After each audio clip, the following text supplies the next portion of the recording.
Teller County, Colorado Governor Jason Mikesell has come out with a video in which he explains what the sanctuary policies are doing to law enforcement in his state.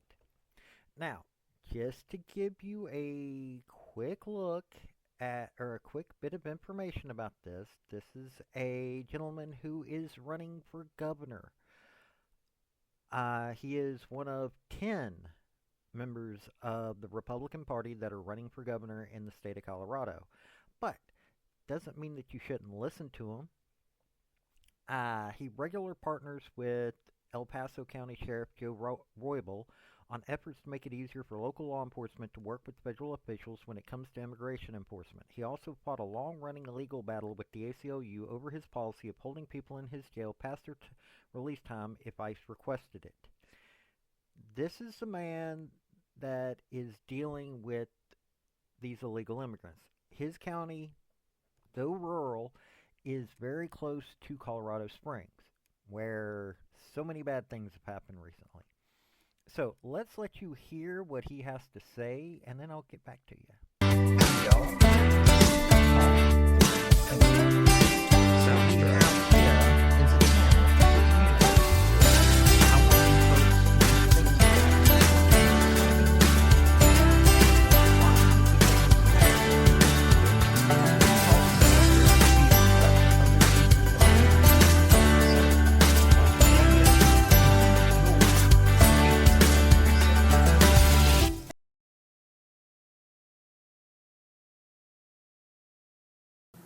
I've had a lot of questions today about an issue that has come up within the state of Colorado. Today I actually wrote a letter and I have sent it to ICE. The letter kind of outlines exactly what is happening with immigration issues within Colorado from all the different bills. Right now we're facing another bill that will be going out very soon, and I'm sure the governor is going to sign it, and that's 25276. Some of the issues that I've seen in the bill are very questionable to me as to why we would be doing such a thing. And here's what I mean by that. In the Bill 276, it allows for, through this legislation, that we can be sued as deputies and officers and law enforcement officers and any state official that gives personal information that is identifying about someone that is undocumented to ICE. But here's the problem with that. What's occurring now is that the state of Colorado is trying to create an issue where sheriffs are having to make a decision between federal law and state law. And it puts us in a really bad position in the middle. And it seems to me this is happening more and more throughout Colorado. And unfortunately, it calls into question which laws we are to follow and which laws we shouldn't follow. And I think at a certain point in time, I think the public needs to understand what's happening. So I wrote this letter to discuss the issues that have happened with the older bills like 1100 and bills where they took away our rights to house ICE inmates, and the new bill. Because this new bill, if allowed to continue and the governor signs it, would then have a $50,000 fine for my deputies to give any information to ICE.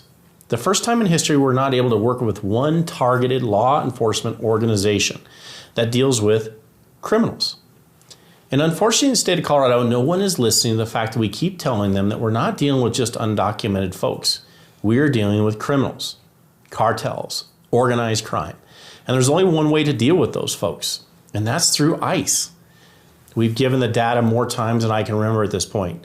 This letter was not for me to question the data.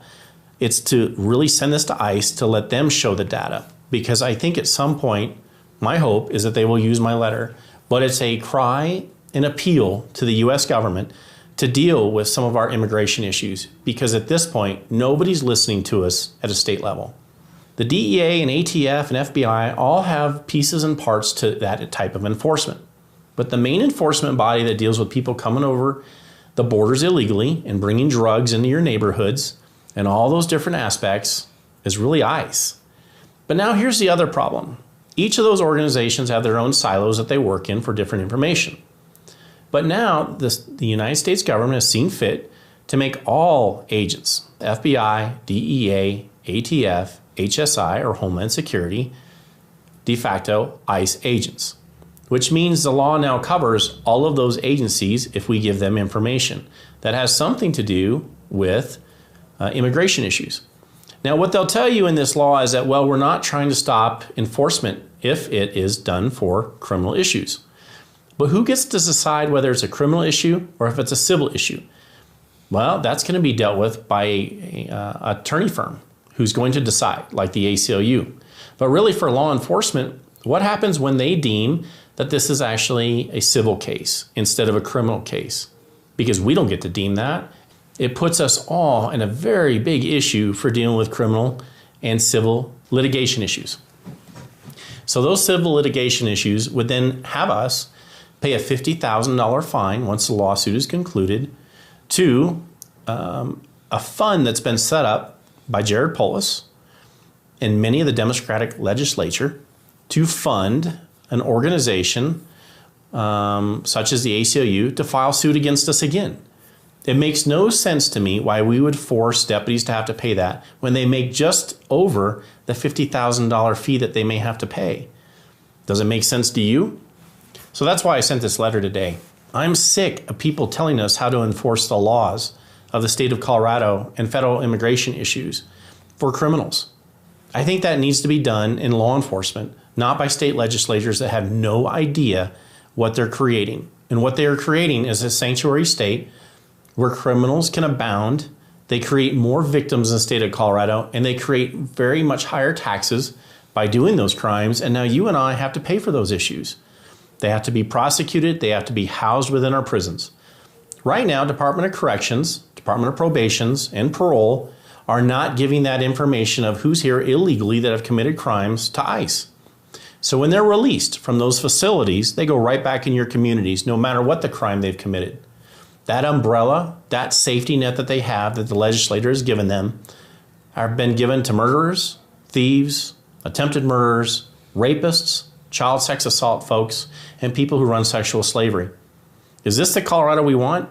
Are these the people that we want to protect through a Colorado state legislature and a governor and a attorney general's office? I don't think it is. And here's the problem with this. All at the same time of intimidating law enforcement officers not to do their jobs. So, Colorado, that is why I sent this message out. I'm a sheriff that believes that we do have the rule of law. I also believe that we have dignity and respect for everyone. But at a certain point, we have to follow the law. And if the law says that we have to deal with criminal illegal aliens in this state, we should be. And unfortunately, I'm tired of watching you be victimized. So that is why I sent this letter today. A lot of people are asking us what you can do. Here's what you can do. You can reach out to the governor's office and request that he veto this bill. That is the only way this works, is if he vetoes this bill. So thank you, Teller County, for everything that you do. I appreciate you very much, and I'm glad to be here as your sheriff. Have a great day. You heard all of that. This is ridiculous that this is what the people of Colorado are having to deal with. Now, think about this. We have these violent individuals that commit so many crimes in our country.